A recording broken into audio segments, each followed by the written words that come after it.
বিসমিল্লাহির রহমানির রহিম। আসসালামু আলাইকুম ওয়া রাহমাতুল্লাহি ওয়া বারাকাতুহু।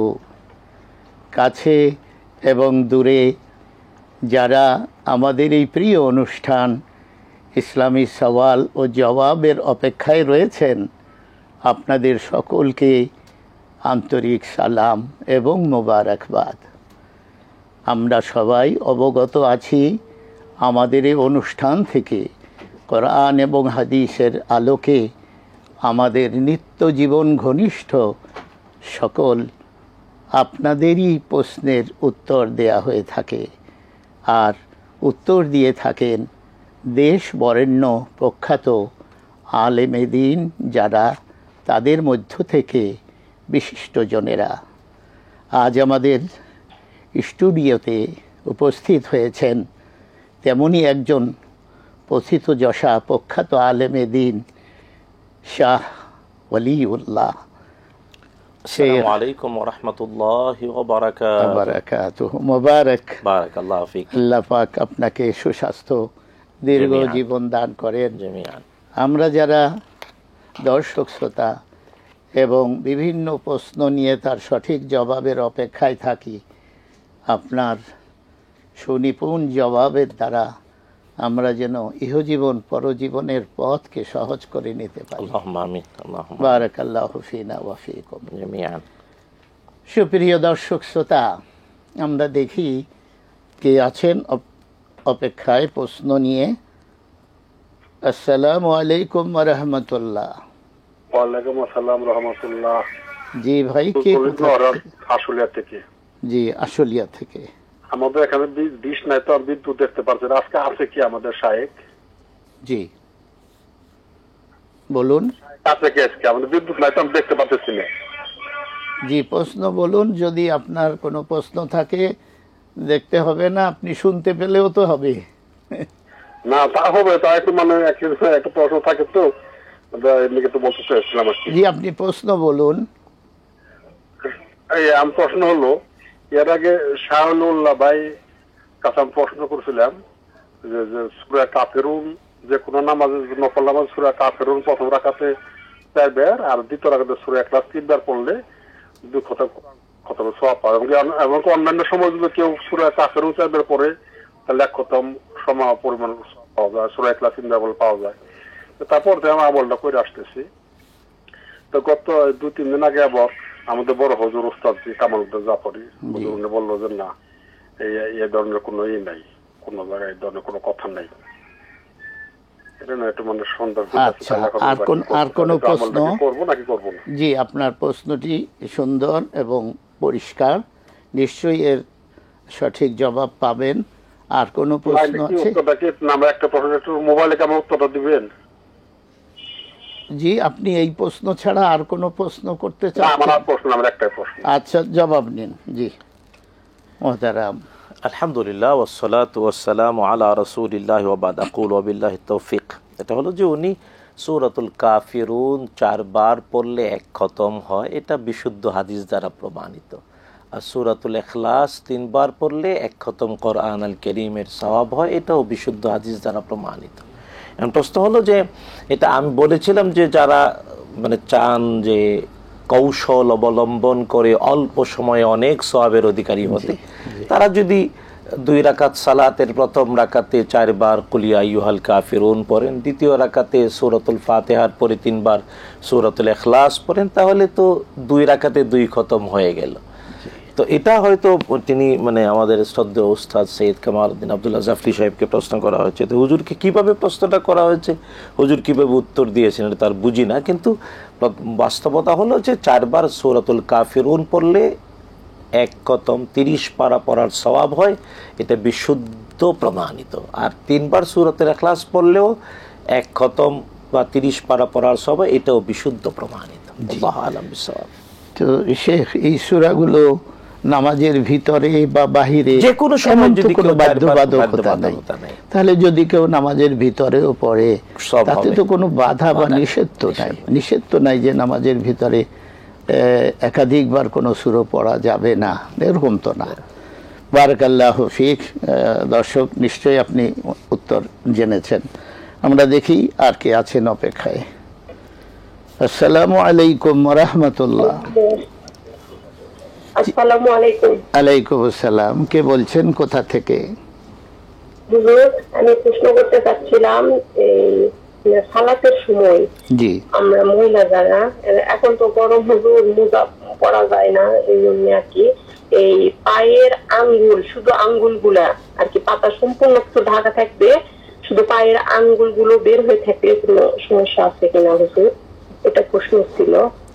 এই জি, আরেকটা প্রশ্ন হুজুর, এই সুবহানাল্লাহি ওয়া বিহামদিহি সুবহানাল্লাহিল আযীম, এই ইয়াটা ঠিক আছে নাকি হুজুর? ওখানে ওয়া ছাড়াও কি বলা যাবে কিনা?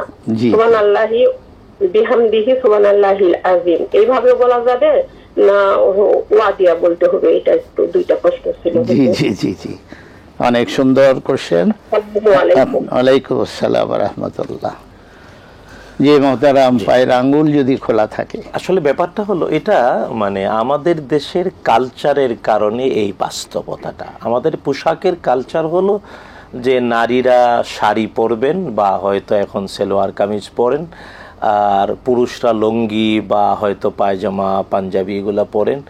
তো আমাদের দেশীয় কালচারের বাস্তবতায় নারীদের পোশাকটাও পায়ের টোটাল পা ঢেকে হয়ে ওঠে না, এটা আমাদের কালচার।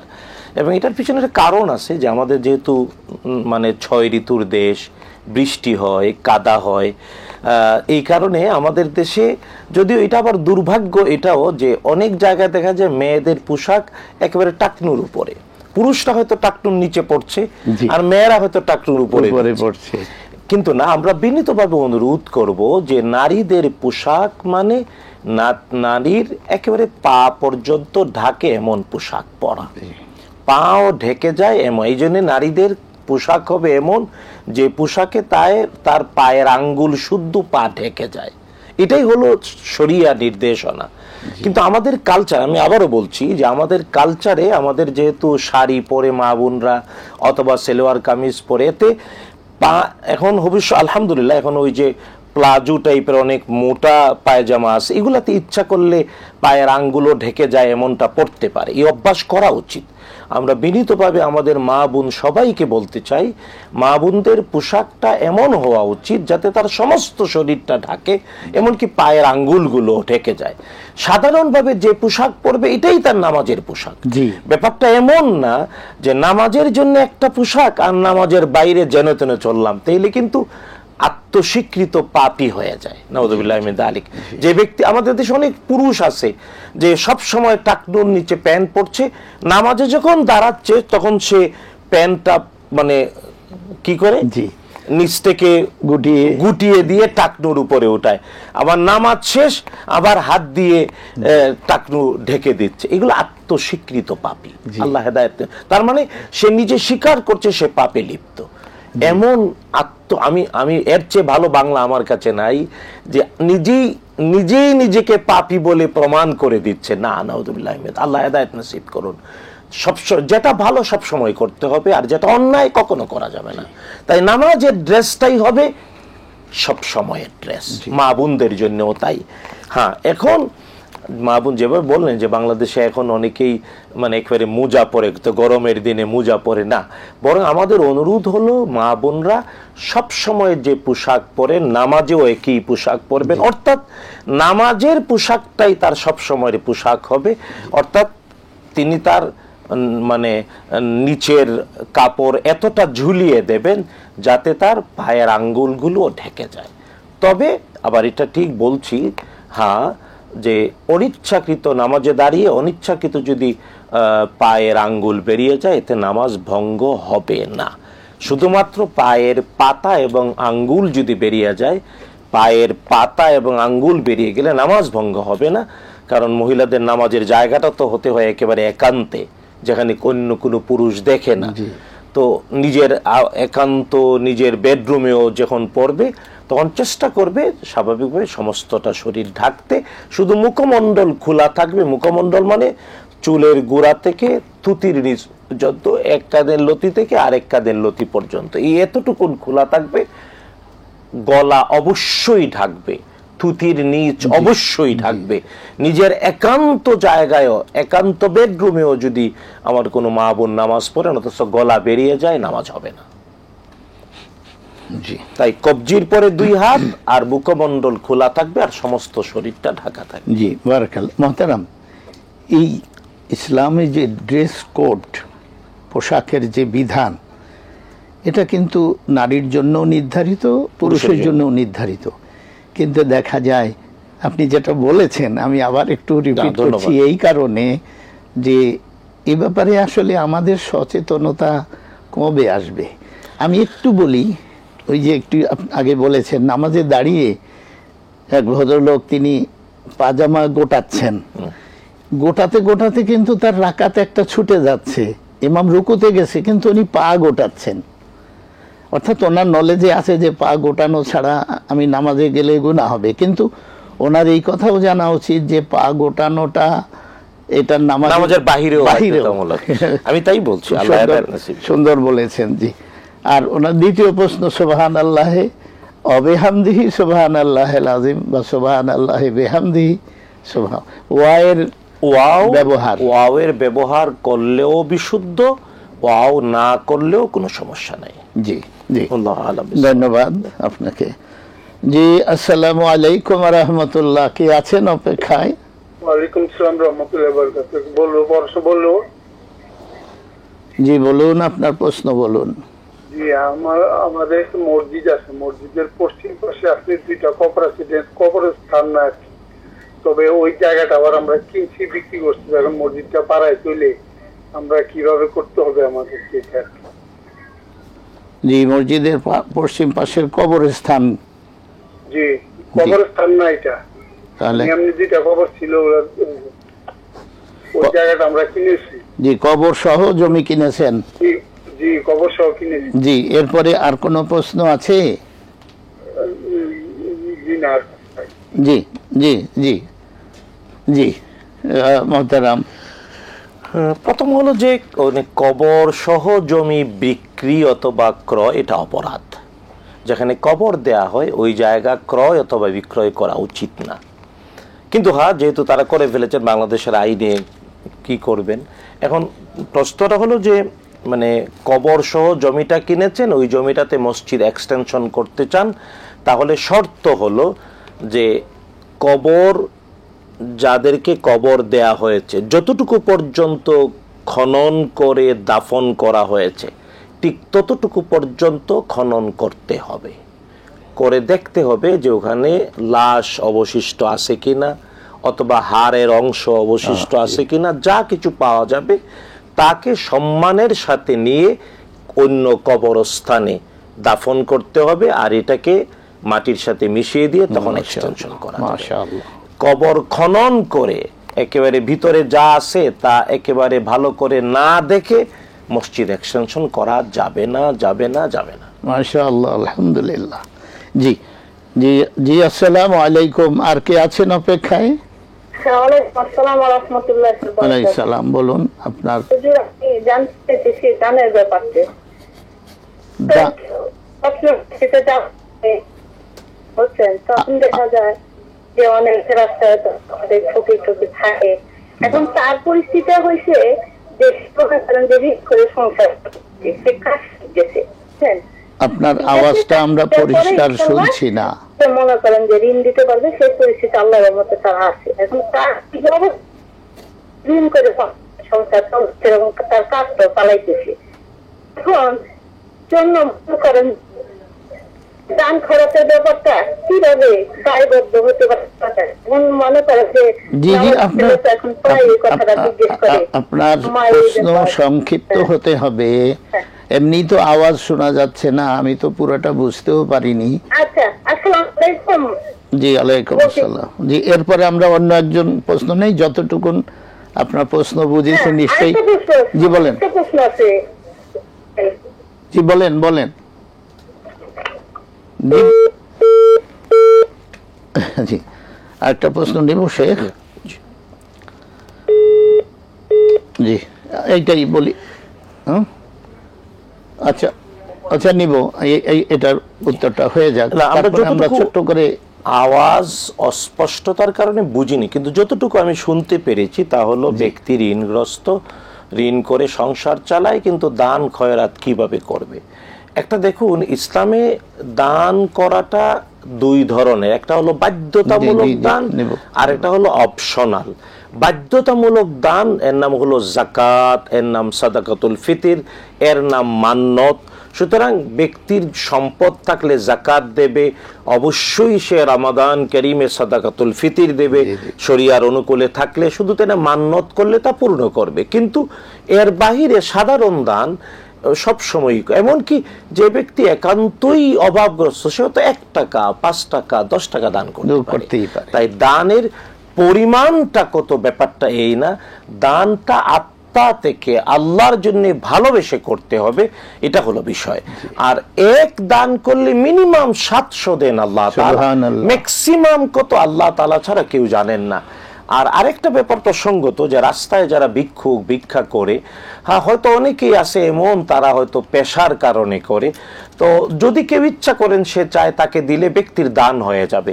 কিন্তু যদি আপনি নিশ্চিত হয়ে এমন কোনো ভালো জায়গায় দিতে পারেন যেখানে আপনার 2 টাকা 5 টাকা 10 টাকা দানই যথাযথভাবে নিয়মতান্ত্রিক উপায়ে এবং এবং এবং ভালো কাজে ব্যবহার করা হবে, তাইলে এটা হলো উত্তম। যেখানে দানের টাকাটা যথাযথ প্রক্রিয়ায় সঠিকভাবে ব্যবহৃত হবে, ওই জায়গায় দান করাটা অতি উত্তম। জি জি, ধন্যবাদ। আমরা আরেকজন দর্শককে দেখি। জি, আসসালামু আলাইকুম রাহমাতুল্লাহ। কে আছেন অপেক্ষায়? হ্যালো, জি আসসালামু আলাইকুম রাহমাতুল্লাহ। ওয়ালাইকুম আসসালাম। হুজুর, জি, মানুষ আছে যে বাথরুমে পুরা কাপড় খুলে গোসল করে, এটা কি ঠিক? জি, আর কোন প্রশ্ন? আর দ্বিতীয় প্রশ্ন, সপ্তাহে কি বার তিনি নখ ফালানো ভালো? জি জি, আর কোন প্রশ্ন? জি মোহতারাম, বাথরুমে গোসল করার বিধান। আসলে মানে বাথরুম শর্ত হলো এমন ভাবে আবদ্ধ থাকবে যেখান থেকে বাহির থেকে কেউ দেখার কোনোই সম্ভাবনা থাকবে না। বাহির থেকে কেউ দেখার কোনো সম্ভাবনা যদি না থাকে, আর এই ক্ষেত্রে ব্যক্তি ঢুকার সময়ে বলে আল্লাহুম্মা ইন্নী আউযু বিকা মিনাল খুবসি ওয়াল খাবায়েথ, এই বলে ঢুকে যদি ব্যক্তি বিসমিল্লাহ বলে নিজের গায়ের কাপড় খুলে, সমস্ত কাপড় খুলেও গোসল করে, এটা শরীয়তে প্রমাণিত, এটা অপরাধ না। কেবলমাত্র ব্যক্তিগত লজ্জাশীলতার মানে বিপরীত, কারণ রাসূলুল্লাহ সাল্লাল্লাহু তাআলা আলাইহি ওয়াসাল্লাম এমনকি আমাদের আম্মাজানরা তার স্ত্রীগণ আমাদেরকে জানিয়েছেন, রাসূলুল্লাহ সাল্লাল্লাহু আলাইহি ওয়াসাল্লাম তিনি যখন গোসল করতেন সমস্ত কাপড় খুলতেন না। এটা হলো স্বাভাবিক লজ্জাশীলতার ব্যাপার, কিন্তু কেউ যদি খুলে এটা জায়েজ আছে, অপরাধ না। শর্ত হলো বাহির থেকে কেউ যাতে দেখতে না পায় এবং অবশ্যই আল্লাহর নাম নিয়ে যাতে ঢুকে। এবং এটা একটা বিষয় সবার জানা উচিত যে যে কোনো মানে কাজ করতে গিয়ে যদি বিসমিল্লাহ বলে, কেবলমাত্র পেশাব পায়খানায় বলা যাবে না, কিন্তু এমনি কাপড় খুলতে বিসমিল্লাহ যদি বলে, অথবা ওই যে গোসলখানায় ঢুকার সময়ে বলল আল্লাহুম্মা ইন্নী আউযু বিকা মিনাল খুবসি ওয়াল খাবায়েথ, আল্লাহর নাম নেওয়ার কারণে তখন আর শয়তান দেখতে পায় না। জি, শয়তানের চোখে পর্দা পড়ে যায় যখন আল্লাহর নাম নেওয়া হয়। বারাকাল্লাহু ফিক। জি, আমরা আরেকটা প্রশ্ন ছিল যে নখ কাটা কোন দিনে? এটা আপনি মানে সপ্তাহে একদিন নখ কাটা, বৃহস্পতিবার, সপ্তাহে বৃহস্পতিবার নখ কাটাটা রাসূলুল্লাহ সাল্লাল্লাহু আলাইহি ওয়াসাল্লাম কেটেছেন, কিন্তু এটা একান্তই বাধ্যতামূলক না, এটা একান্তই আপনার নিজের ফুরসত এবং বাস্তবতার উপরে। নখ যদি বেড়ে থাকে কাটবেন, আর যদি না বেড়ে থাকে তাহলে কাটার দরকার নেই। মোহতারাম, একান্ত জনগুরুত্বপূর্ণ একটি প্রশ্ন, সেটা হলো সম্প্রতি আমাদের বাজারে নিত্যপণ্য দ্রব্য ক্রয় করতে গিয়ে সাধারণ মানুষের নাভিশ্বাস, তো অত্যন্ত একটি পজিটিভ বিষয়। ভোক্তা অধিকার সংরক্ষণের দায়িত্বে নিয়োজিত ব্যক্তিরা এই বাজার মনিটরিং করছেন, পর্যবেক্ষণ করছেন। তাদেরকে ধন্যবাদ, ব্যক্তিগতভাবে অবশ্যই সাধুবাদ জানাই, জাতির পক্ষ থেকে ধন্যবাদ, সাধুবাদ জানাই। এবং আপনি যে প্রশ্নটির উত্তর আপনি বলবেন, এবং আমরা এই যারাই দায়িত্বে নিয়োজিত আছেন তাদের কর্মতৎপরতা যেন আরো বৃদ্ধি পায়, এজন্য তাদের জন্য দোয়া করব অবশ্যই, এবং তাদের কাছে অনুরোধ রাখব। যেহেতু আমরা দেখতে পাই যে একজন ব্যবসায়ী শত রকমের অপরাধ করছে, একাধিক রকমের অপরাধ করার কারণে আমরা যারা ভোক্তা তারা ক্ষতিগ্রস্ত হচ্ছি। শরীয়তের দৃষ্টিতে এই কাজটি কতটা জঘন্য এ ব্যাপারে আপনি কিছু? এক নম্বর হলো যে আসলে এই পৃথিবীতে আল্লাহ তাআলা আমাদেরকে সৃষ্টি করেছেন, আমাদের রিজিকও আল্লাহ পৃথিবীতে দিয়ে দিয়েছেন আলহামদুলিল্লাহ। এই পৃথিবীতে আজকে পর্যন্ত গবেষণা এটা প্রমাণিত, দুর্ভিক্ষ উৎপাদনহীনতার কারণে হয় নাই, দুর্ভিক্ষ হচ্ছে সুষম বন্টনের কারণে। বাংলাদেশেও ৭৪ সনে দুর্ভিক্ষ হয়েছে। এর কারণ ছিল যে কেউ কেউ অনেক বেশি চুর আর ডাকাতি করে ডাকাত হয়ে গিয়েছে, আর কারো কাছেই কিছু যায়নি।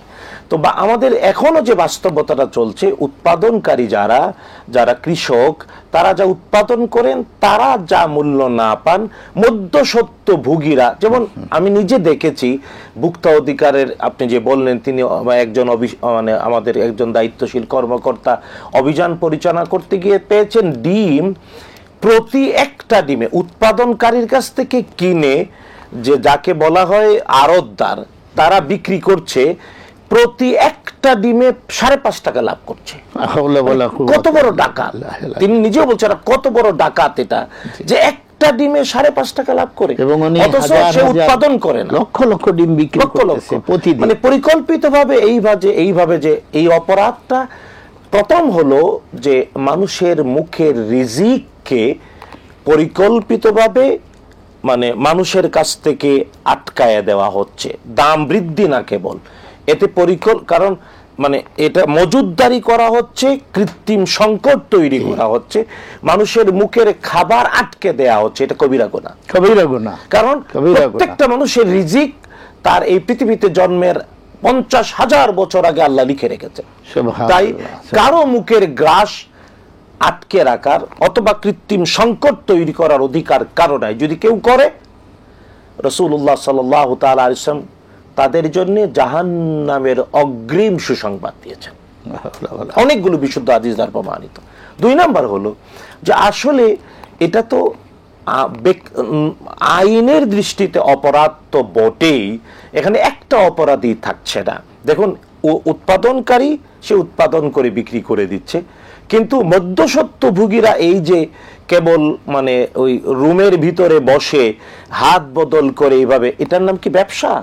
না, এটার নাম ডাকাতি। ডাকাতি আমরা ডাকাত বলতে আমরা যাদেরকে বুঝি, আমার মনে হয় আসলে বাংলাদেশের প্রত্যেকটি মানুষ আজ বলবে আসল ডাকাত ওরা। তাই ডাকাতদেরকে শায়েস্তা করা উচিত। জি।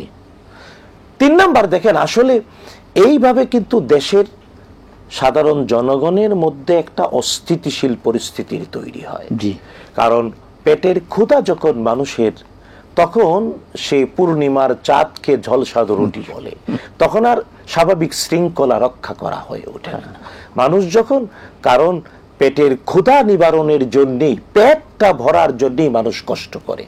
হয়তো বা কিছু কিছু ডাকাত এমন আছে ওর পেটের ভরার জন্য না, চক্ষু ভরার জন্য, মানে চোখের ক্ষুধা নিবারণের জন্য হাজার হাজার কোটি টাকা হয়তো ডাকাতি করছে। এটা হলো আলাদা রকমের ডাকাত, কারণ ডাকাতের রকম ফের, কারণ ডাকাতির সংজ্ঞা, ডাকাতের পরিচিতি বাংলাদেশে ভিন্ন, স্বাভাবিকভাবেই বলতে হয়। সুতরাং মানুষ যখন পেটের ক্ষুধায় ক্ষুধার্ত থাকে, তখন স্বাভাবিক শৃঙ্খলা রক্ষা করতে পারে না, হয়ে ওঠে না। এই জন্যে স্বাভাবিক শৃঙ্খলা রক্ষার জন্য উচিত মানুষের জীবন যাপনের প্রয়োজনীয় বেসিক নিডসগুলো পূর্ণ করা, মৌলিক প্রয়োজন পূর্ণ করা। আর বাজারে নিত্য প্রয়োজনীয় যে জিনিস, তা হলো একান্তই মানুষের বেসিক নিডস, মৌলিক প্রয়োজন, চাল, ডাল, পেঁয়াজ, আলু, এগুলো সবই। সুতরাং আমরা বলবো সরকারকে, আমরা দৃশ্যমান বাস্তবতায় দেখতে পাচ্ছি কয়েকজন ভুক্ত অধিকারের কয়েকজন, অতীতেও বেশ কয়েকজন মানুষ এইভাবে কাজ করেছিলেন, যদিও সরকার রাষ্ট্র তাদেরকে যথার্থ মূল্যায়ন করেছে বলে আমাদের কাছে প্রমাণ নেই। যারা জীবনের ঝুঁকি নিয়ে এমন অনেক অভিযান পরিচালনা, আমরা শুনতে পেয়েছি অতীতের স্বৈরাচাররা তাদের প্রমোশন আটকে দিয়েছে কারণ তাদের হাতে ঘা লেগেছে। এখনো যদি তাই হয় তাহলে আমাদের উচিত হবে যারা এগুলা করে তাদের বিরুদ্ধে প্রতিবাদ করা, আল্লাহ লানত কামনা করা। কারণ সাধারণ মানুষের মুখের গ্রাস যে আটকে দেয়, দাম বাড়িয়ে দেয়, কারসাজি করে, মজুদদারি করে, ওরা মানবতার শত্রু এবং অবশ্যই তাদের মানবতা বিরোধী অপরাধের আওতায় তাদেরকে এনে বিচার করতে হবে। এবং আপনি যে বললেন একটা দুইটা না, তাদেরকে কেবল আর্থিক সামান্য দণ্ড দিলে হবে না, কারণ ওরা একটা ডিমে 5.5 টাকা লাভ করে কোটি টাকা অলরেডি মজুদ করে ফেলেছে। তাকে যদি আপনি জরিমানা করতেই হয় তাহলে এইভাবে চুরি করে যত মজুদ করেছে সব আপনি বাজেয়াপ্ত করে 5-10 টাকা করে হবে, এটাও আমরা বলতে চাই। সুতরাং এই টোটাল ব্যাপারগুলোকে বিবেচনায় এনে মানবিকতার দৃষ্টিতে ন্যায় বিচারের বাস্তবতায় আমাদেরকে অগ্রসর হতে হবে এবং এই ভুক্ত অধিকারের সাথে আরো অনেক সৎ, পরিশ্রমী, নির্লোভ, আমি আবারও বলছি, এই ভুক্ত অধিকার প্রতিষ্ঠার জন্য অবশ্যই আরো পরিশ্রমী, নির্লোভ, সৎ, যোগ্য অফিসারদেরকে মাঠে নামাতে হবে। তাইলে যদি সত্যি সারাশি অভিযান পরিচালনা করা যায় তাহলে চোর আর ডাকাতরা পালায়া যাওয়ার জায়গা পাবে। তো প্রতিদিনই তো দেখা যায় এক সময়ে শ্বশুর বাড়িও জায়গা দেবে না, পালিয়ে যায়। এমন হবে যে ওই চোর আর ডাকাতদেরকে শ্বশুররাও জায়গা দেবে না। আমরা ওই সময়ের অপেক্ষায় এবং আমাদের বিনীত অনুরোধ সরকারের প্রতি এদেশের মানুষের মৌলিক অর্থতা, বেসিক নির্সতা, খাদ্য, অন্ন, বস্ত্র, বাসস্থানের প্রয়োজন ফুলফিল করার জন্য এই অভিযানগুলো অবশ্যই ন্যায় পরায়ণতার সাথে, দক্ষতার সাথে, সাহসিকতার সাথে, বীরত্বের সাথে, নির্লোভ বাস্তবতায় পরিচালনা করতে হবে। মোহতারাম, অত্যন্ত সুন্দরভাবে আপনি এ বিষয়ে আলোকপাত করেছেন। আরেকটি বিষয় আমাদের সকলেরই জানা থাকা প্রয়োজন, এহেন অন্যায় অনাচারের মাধ্যমে অর্জিত সম্পদ অ্যাবসলিউটলি হারাম, নিঃসন্দেহে হারাম, কখনো হালাল হবে না। জি, কখনো হালাল হবে। আমরা দেখি আর কি অপেক্ষায় আছেন। আসসালামু আলাইকুম ওয়া রাহমাতুল্লাহ। ওয়ালাইকুম আসসালাম ওয়া রাহমাতুল্লাহ। জি, আমি ঢাকা থেকে বলতেছি। আমার 3টা প্রশ্ন। জি বলুন। আমার প্রথম প্রশ্নটা হইতেছে, কেউ যদি গালি দেয়, মনে করেন সে যদি চুপ করে থাকে, তাহলে সেটা তার প্রতিদান পাওয়া যাবে। যেমন আমার হাজবেন্ড আমার সাথে ঝগড়া লাগে, সে আমার কি করে গালি দেয়, আমার বাবারে তুলা, আমার গোষ্ঠীকে তুলা গালি দেয়, তখন যদি আমি ওরে পাল্টা গালি না দিয়ে চুপ থাকি, এটা কি প্রতিদান পাবো? আর আমি অনেক সময় চুপ থাকি আমার স্বার্থের জন্য কি, আমার বাবা ভাই কেউ নাই, আমার একটা বোন ছিল মারা গেছে, আমি আর আমার মা, এই হুজুরের সাথে অনেক দেখা করতে আমি পারিনি। তো মনে করেন ওই খাতিরে যদি আমি চুপ থাকি, যেমন আমার কারেন্ট বিলটা দিব না, আমার বাজারটা করবো না, এই জন্য প্রশ্ন সংক্ষিপ্ত হওয়া উচিত। আমরা বুঝতে পেরেছি গালি দেওয়ার বিষয়টি। দ্বিতীয় প্রশ্ন বলুন। হ্যাঁ, মানে আমি যদি স্বার্থে চুপ থাকি। দ্বিতীয় প্রশ্ন হচ্ছে, এই হুজুর বলছিল শুক্রবারে যে 3টা জিনিস মিজানের পাল্লায় উঠে না। একটা হইছে রোজা, তারপরে হইছে যে কেউ যদি কেউ ক্ষমতা থাকা সত্ত্বেও ক্ষমা করে দেয়, অতীতে উনি কোনো অন্যায় করছে, এইটা। আর তৃতীয়ত হইছে কারোর সাথে মিলাইয়া দেওয়া। তো এখন আমার মা খালারা 8 বোন 1 ভাই, 1 বোন মারা গেছে, 7 বোন আছে। আবার মামা আছে, মামাই তো বাবার সম্পর্ক, সে তো বেশ নিতেই চাইলো, সে তো ভালোটা নিতেই চাইলো। তো আমার আবার খালাতো ভাইয়ের মধ্যে বিয়ে হয়েছে, ও চায় আমার সাথে মিলা মামার সাথে গিয়ে যুদ্ধে, মানে ভালোটা আনবো, বেশিটাই আনবো, আমি কিছু না থাক ভাববে। মা বাবার অনেক সময় আমাদের দেখাশোনা করছে, আমার বাবা ছোটবেলা মারা গেছিল, আবার ভুলও করছে, কিন্তু আমাদের টাকা পয়সা নিচ্ছে, বুঝতে পারেনি হয়তো, আবার বুঝলো। তো এখন এক্ষেত্রে আর আপনারা বলছেন যে কোনো অন্যায় দেখলে হাত দ্বারা, মুখ দ্বারা, নয়তো অন্তর দ্বারা দিলাম। আমি তো মুখ দিয়েও পারি না, হাত দিয়েও পারি না, আমি যদি অন্তর দিয়ে একটু দেখে আমার স্বামীর সাথে ভিতরে আসলে একটুও দেখতে পারি। জি, সংক্ষিপ্ত করুন। জি, সংক্ষিপ্ত দেখতে পারি আমার স্বার্থে। জি, আপনার জি এই দুটি প্রশ্ন হলো। আরেকটা প্রশ্ন হচ্ছে, হুজুর, এই কোন কবরস্থানে মানে কেউ যদি মারা যায়, ওইখান থেকে যদি কিছু আনলে না খাই, এটা কি শিরক হবে? বয়ের চোটে যেখানে দুধ থাকে বা ডিম থাকে এই জাতীয় কিছু খবর শোনা যাচ্ছে, অনেক সময় গাছ থাকে না। জি জি জি, বুঝতে পেরেছি। আমরা অন্য একটা প্রশ্নে চলে যাচ্ছি, আপনি অপেক্ষায় থাকুন। জি, আসসালামু আলাইকুম। ওয়ালাইকুম আসসালাম। জি বলুন, আপনার কি প্রশ্ন, কে কোথা থেকে? জি, আমি বাড্ডা থেকে বলছিলাম, সোহেল। জি সোহেল সাহেব। জি, প্রশ্ন করবো? জি বলুন বলুন। জি, আমার প্রশ্ন হচ্ছে, আমরা যখন রুকুতে যাব, রুকুতে গেলে সে মানে আমার দৃষ্টি কোথায় থাকবে, আর তার সাহস পাওয়ার সময় দৃষ্টি কোথায় থাকবে? জি, বাস সংক্ষিপ্ত কোশ্চেন। সংকেত। আরেকটা যে প্রত্যেক ফরজ নামাজের পরে আয়াতুল কুরসি পড়বো, এটা কি তাসবিহ করার পরে পড়বো নাকি আগে সালাত ফিরানোর পরে আয়াতুল কুরসি পড়বো? জি। আরেকটা প্রশ্ন হচ্ছে, আমি যে একটা সিজদার আয়াত মুখস্থ করি, তো বারবার পড়তে হয়, তখন কি সিজদা কি একবারে করবো নাকি বারবার করবো? যতবার পড়ি ততবার করবো। জি, বাস। জাযাকাল্লাহ, এতটুকুই। বারাকাল্লাহু ফিক। আসসালামু আলাইকুম। ওয়ালাইকুম আসসালাম। জি জি মোহতারাম, দুই ভাইয়ের বেশ কয়েকটি প্রশ্ন। প্রথম হলো যে স্বামী গালি দেয়, তো এটা স্বামী তার স্ত্রীকে গালি দেয়, এটা অপরাধ। জি, নিঃসন্দেহে এটা হলো ছোটলোকি। আমি আবারও বলছি, স্বামী তার স্ত্রীকে বাপ মা উঠাইয়া গালি দেওয়া এটা ছোটলোকি, কারণ সে বুঝতেছে না, সে নির্বুধ, কারণ সে নিজেই কি গালি দিচ্ছে। কারণ স্ত্রী মানে তার শরীরের অর্ধেক। কারণ বাংলা সাহিত্যেই কেবল অর্ধ অঙ্গ অর্ধাঙ্গিনী বলে না, আল্লাহ তাআলা কোরআন আল কারীমে ওটা বলে দিয়েছেন, স্বামী আর স্ত্রী দুইজনে একজন। সুতরাং যে স্বামী তার স্ত্রীকে গালি দেয় সে তার নিজেকে গালি দিচ্ছে, আর যে স্ত্রী তার স্বামীকে গালি দেয় সেও তার নিজেকে গালি দিচ্ছে। এটা অপরাধ, এটা হলো নির্বুধতা এবং এটা ছোটলোকি। আল্লাহ হেদায়েত নসিব করুন। তবে হ্যাঁ, স্বামী স্ত্রীকে গালি দেওয়ার মতো পরিবেশও তৈরি করা যাবে না। স্ত্রীকেও এই ক্ষেত্রে সচেতন থাকতে হবে যে কোন কারণে স্বামী চটে যায়, এটাও খেয়াল রাখতে হবে। কারণ দুই দিক থেকেই ঝামেলা হয় বলেই এমনটা তৈরি হয়। যদি কোনো কারণ ছাড়া এমনি গালি দেওয়া শুরু করে, তাহলে বুঝতে হবে পাগল, ওকে পাবনায় পাঠাতে হবে, ঠিক না? ডাক্তারি ট্রিটমেন্টের জন্য পাগলা গারোতে পাঠাতে হবে। কিন্তু আমার মনে হয় না যে কোনো কারণ ছাড়া অনেকে গালি দেয়, হতেও পারে, আল্লাহ হেদায়েত নসিব করুন। কিন্তু অবশ্যই দুইজনে একজন স্বামী স্ত্রী ভালোবাসা সৌহার্দ্যময় জীবনে একসাথে থাকতে হবে। আল্লাহ তাআলা কোরআন আল কারীমে বলেছেন, একজন আরেকজনের পোশাক। আল্লাহ বলেছেন, কেউ কারো অনুগ্রহের কথা ভুলে যেও না। কিন্তু প্রশ্ন হলো যে হ্যাঁ, যদি অন্যায়ভাবে তারপরেও স্বামী গালি দেয়, তাইলে স্ত্রী যদি চুপ থাকে এটা উত্তম। কারণ যতক্ষণ অন্যায়ভাবে গালিগালাজ শুনে ততক্ষণ আল্লাহর ফেরেশতা তার পক্ষ হয়ে জবাব দেন। সুবহানাল্লাহ। সুতরাং চুপই থাকতে হবে, উত্তর দিয়ে আবার গালি দেয়া যাবে না, উত্তরও দিয়ে আবার মানে ওই যে কাটা ঘায়ে লবণ দেয়া যাবে না, সতর্ক থাকতে হবে। আল্লাহ হেদায়েত নসিব করুন। কিন্তু তিনি বললেন যে হয়তো নিজের স্বার্থের কারণেই চুপ থাকেন না, স্বার্থ তো অবশ্যই। কারণ আপনার স্বামী মানে আপনি বলবেন আমারে গালি দেও, মানে গালি তো তোমার উপরে পড়তেছে, কারণ তুমি আর আমি তো একজন।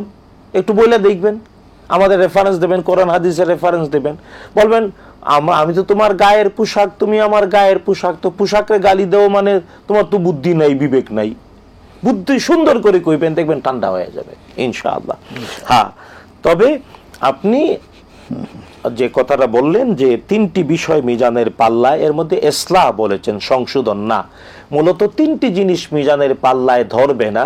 এর একটা হলো সবর, আরেকটা হলো সাওম বা রোজা, আর 3 নাম্বার হলো আফ, মানে মানুষকে ক্ষমা করে দেওয়া। একটা হলো সবর, আর একটা হলো সাওম, আর একটা হলো মানে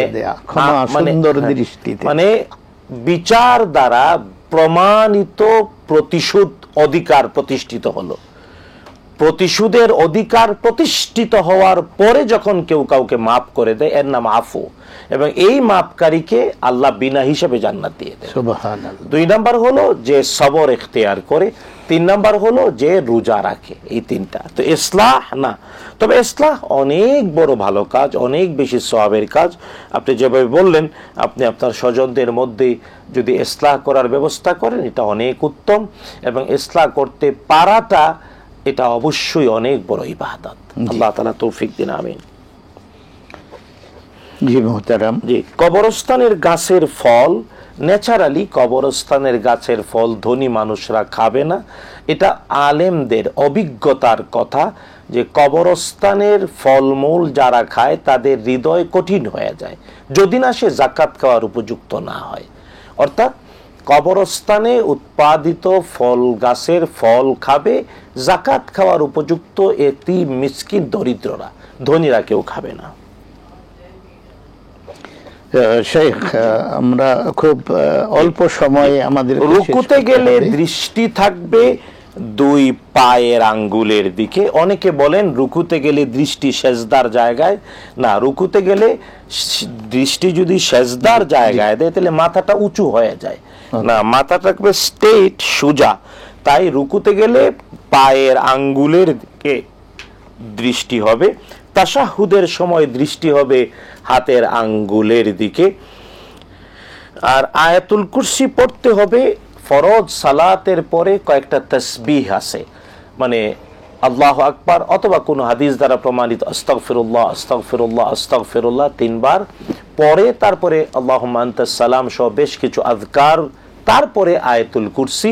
রাসূলুল্লাহ সাল্লাল্লাহু আলাইহি ওয়াসাল্লাম যে সিরিয়ালে পড়েছেন ওইভাবে ফরজ সালাতের পরে আযকার, এর পরে আয়াতুল কুরসি। আর সিজদার আয়াত মুখস্থ করার জন্য তিনি বারবার পড়ছেন, একবার সেজদা দিলেই হবে। জি শেখ, আপনাকে আবারও মোবারকবাদ জানাচ্ছি। পাশাপাশি আমাদের প্রত্যেকটি দর্শক শ্রোতা যারা কাছের থেকে দূর দূরান্ত থেকে আমাদের এই প্রিয় অনুষ্ঠানে অংশগ্রহণ করেছেন, প্রশ্ন করেছেন অথবা শুনেছেন, আপনাদের সকলের জন্য মোবারকবাদ রইল। পরবর্তী অনুষ্ঠানে আপনারা আবার আমাদের সঙ্গে সমবেত হবেন এই প্রত্যাশা রেখে আজকের জন্য এখান থেকে বিদায় হচ্ছি, আল্লাহর রহমত এবং খায়ের বরকতের প্রত্যাশা রেখে। আসসালামু আলাইকুম ওয়া রাহমাতুল্লাহি ওয়া বারাকাতুহু।